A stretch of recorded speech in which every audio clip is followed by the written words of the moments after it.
Mhm. Oh.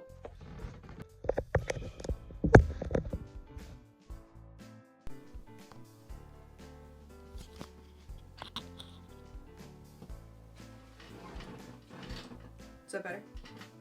Hello again, friends. Welcome back to Hogwarts Library. Is life getting you down? Is the constant... Are you guys getting Sherrod Brown ads all the time? Or is that just...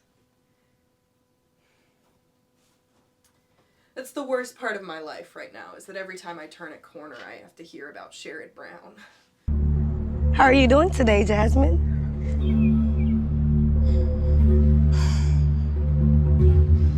But you did this for what? Why not? Why? Why not?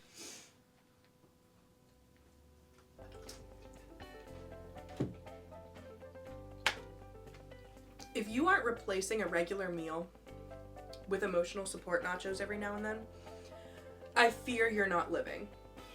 Not truly. You may be surviving, but you're not thriving. Alright, today we're going to talk about books to distract you from the way that things are. The elections are a few days away. Vote, absolutely. I'm in no way discouraging you to ignore the elections, but if you're already planning on doing that, I'm not going to beat you over the head. Instead, I'm going to distract you from those who are trying to beat you over the head with it. I haven't thought about this at all. I haven't planned it. I don't have a script. I don't have a list of books that I want to recommend to you. I'm kind of just gonna go off of vibes, I think. Alright, let's get into it. So, the first book I want to recommend, let me go grab it. Thing 1, Thing 2, Thing 2, Thing 1. Conrad, Sally, Sally, Conrad, I Am the Cat. This is Emma by Jane Austen and Pride and Prejudice. These are my classic go-tos. I try to read these once a year. I haven't read them this year yet. But you can be assured I'm about to start. Why do I recommend these books to stop you from thinking about the way that things are? First, incredibly engaging. Second, honestly, kind of funny, which is surprising given the time period that they were written in. Because we like to think about old people as people who can't possibly be funny, but old people are people too, and sometimes they can be funny. Also, not based in America. You won't even hear the mention of a president, which is great for when you don't want to think about it. Pride and Prejudice is a romance. He's proud, she's prejudiced, and that's the story. Emma is like a coming-of-age romance, but it's like, I usually don't like coming-of-age stories. I think they're annoying. Emma was written to be terribly unlikable. Jane Austen wrote her as a character, wanting someone that only Jane Austen herself could like. And she failed terribly. I would say Emma is her biggest failure because I love the character of Emma so much. I think she is awful, and I think she is hilarious, and I like her so much. And I love her character development through the course of this book. I was thinking about reading Pride and Prejudice last night. I think I'm actually going to start with Emma. I think last year I read Emma twice. So, if you're gonna pick up any Jane Austen, make it one of these two. This will distract you from the way that things are. Okay, next, we have another classic. In fact, we have a series of classics. If you know me, you saw this coming. This is the first one I found. This is The Labors of Hercules. This one I actually haven't read yet. I haven't read every Hercule Poirot book, but the reason that I recommend this series, once again, most of them aren't based in America. You will probably never hear the mention of a president and who you should vote for. But we have a main character who is terribly likable, unbelievably likable, funny and witty and smart and everything good that you want in a main character. We have a very nice writing style. We have a mystery, so that will snag you in right away, keep you interested the entire time, which is what I love, except for the clocks. We don't talk about the clocks. I can't recommend this entire series to you enough. If you hate it, please don't say that to me. It'll hurt my feelings. I won't be mad at you. I understand everybody has different tastes, but it will hurt my feelings.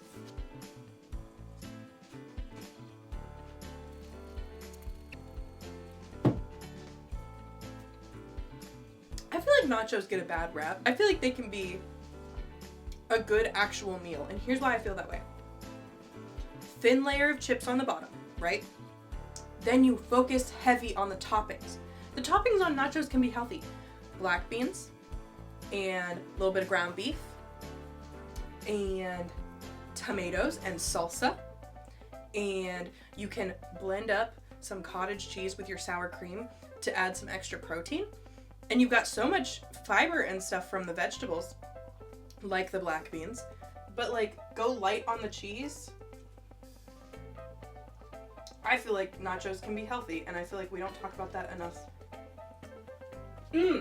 Yeah, obviously. The Short Straw Bride by Karen Witemeyer. Almost anything by Karen Witemeyer. Hold on. This is the series she's working on right now. If the Boot Fits and Fairest of Heart. It's a Texas Ever After. It's a trilogy, I think. The third one is coming out right before Christmas, and I've already pre-ordered it. I am very excited about it. But let's talk about this. I know what your concern already is. Emily, Texas? America? I could hear about a president, yes, but 18 whatever is like 1880-ish, I think. Hold on. 1892. 1870. Let's grab our book of presidents and see who was the president back then, huh? 1870, we had Ulysses S. Grant. I like him, I think. That's Uncle Sam right there, all right? You don't have to, if ever a president would be mentioned, which I don't think it has so far, it would be Ulysses S. Grant from 1869 to 1877. Who was, hold on.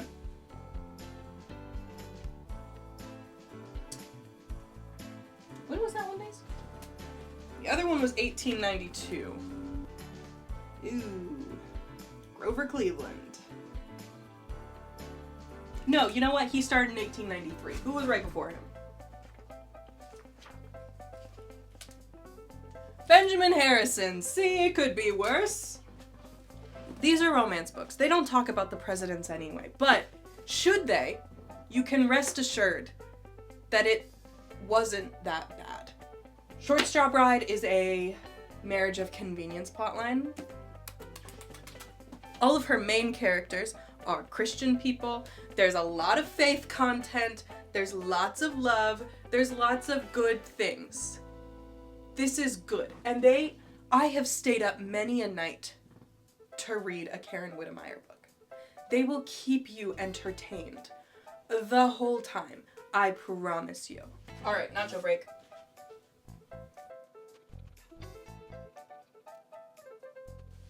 A series I don't recommend for trying to cope with the way things are is the Left Behind series, because I don't think you want to think about that right now. The next one. Love and Gelato by Jenna Evans Welch. This one will make you cry.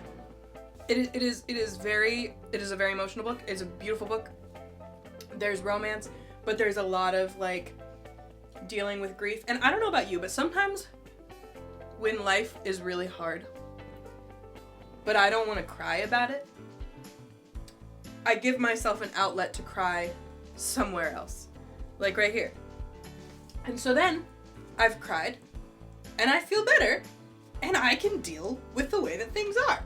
So this one does deal with a mother passing away from cancer.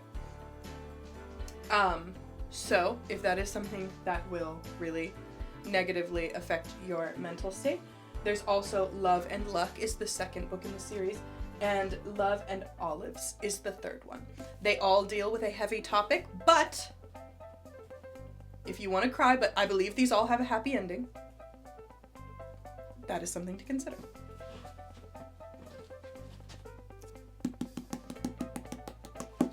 The Painter's Daughter by Julie Klassen. Another really, really, really good romance story. Let me see. Hold on. Where is this based? It's in Devon. You're not even gonna need to see the Love and Gelato series. None of those are in America. You won't hear anything about a president as far as I'm aware. Unless you do. Don't hold me accountable to that. The Painter's Daughter is a marriage of convenience. It's a romance, but it's so much more than that. It's like one of the only books that I've read that conveys this incredibly deep love. There's nothing surface level about it. You read this book and you know they're gonna make it for the rest of their lives, and it's gonna be beautiful. Like, you don't even have to worry about them. They love each other through death. They love each other through a marriage of convenience that neither of them were really planning on. They love each other through a lot of hardship, and it's beautiful. I love this book. I really recommend this one. Oh, what's that you say? You want something a little bit younger? Something that will tap into your child self who didn't have so much to worry about? Say no more. Nancy Drew. I read these books sometimes when I'm walking on a treadmill. We have this is a two-sided book. Look at that. Secret of the Clock, bam! Hidden Staircase, how about that? I used a brownie wrapper to mark my place. Really fun and interesting series. It'll keep you interested because they're all mysteries, but they don't deal with super heavy topics, which I used to have terrible panic attacks. I would have them every single night. I was hospitalized for them a few different times, so I understand. You don't want to deal with things that are super heavy topics when you're dealing with anxiety. This one deals with a missing deed to a place after a man has passed of natural causes. I'm sorry, why did I say that like I had something to do with that man dying? No harm. Nothing bad. Only good. I've got this one. I've got The Hidden Staircase. I don't know what this one's about because I haven't started it yet. Another good one, if you're wanting more of a children's book, something short and light, something that can just sort of get you in a good mindset. Junie B. Jones, any day of the week. I could read these books on loop. I love these books so much. Whenever I used to be really unwell mentally, whenever I was having a lot of anxiety and panic attacks and stuff, I listened to the audiobooks of these. And it was really helpful. It was really helpful. So if you're dealing with a lot of stress, try some Junie B. Jones books. They might help. Really, they might. Here's a couple. These are some good ones. The Time Traveler's Guide to Medieval England. If you want to feel like you're not even in this time period, you can pick this guy up. Mind you, it has some things in it that are a little graphic because this is not Christian fiction. This is nonfiction. This is nonfiction and about a lot of things about life, but it is written as though it is like a travel guide, but you're time traveling. You're time traveling to medieval England. A handbook for visitors to the 14th century.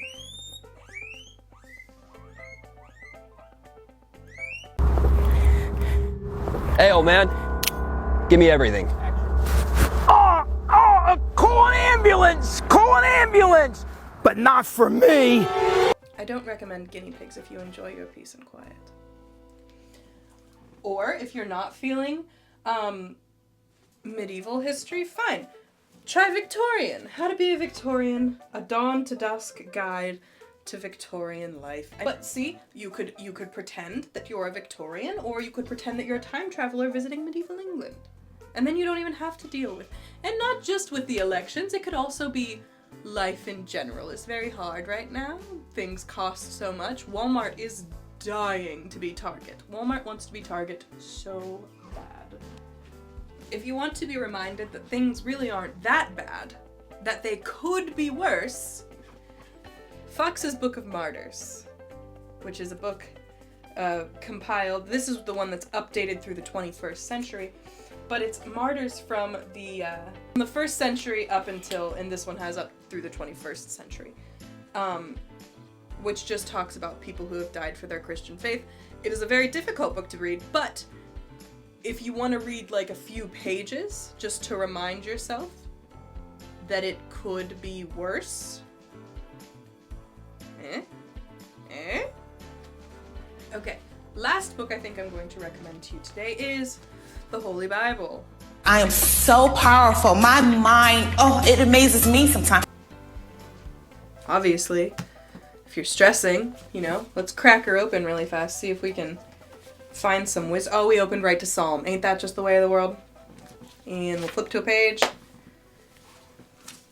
I love you, O Lord, my strength. The Lord is my rock and my fortress and my deliverer, my God, my rock, in whom I take refuge, my shield and the horn of my salvation, my stronghold. I call upon the Lord, who is worthy to be praised, and I am saved from my enemies. That's Psalm 18, 1-3. So how about that? If you need a little bit of encouragement, if you're having a really, really hard time dealing with things, I know things are scary, but we know how it's gonna end. Nothing bad can change how it ends. Nothing bad will change how this story ends. And you can take comfort in that, I hope. At least try. Try really hard. And when you need to distract yourself in a good and honorable way. Well, I think that's all the books I want to recommend today. Of books that will distract you a little bit from how stressy things are right now. It's all gonna be okay. Do your part. Go vote. Do your best. But in the end, know. God is in control no matter what happens. No matter what happens. No matter who ends up where or what happens. God has so ordained it to happen. And it's all gonna be okay. Okay. I'm gonna finish my nachos probably with a fork because I let my chips get soggy. And I'll see you guys later. Have a good time. We'll see you again at Hope Arts Library. Bye guys!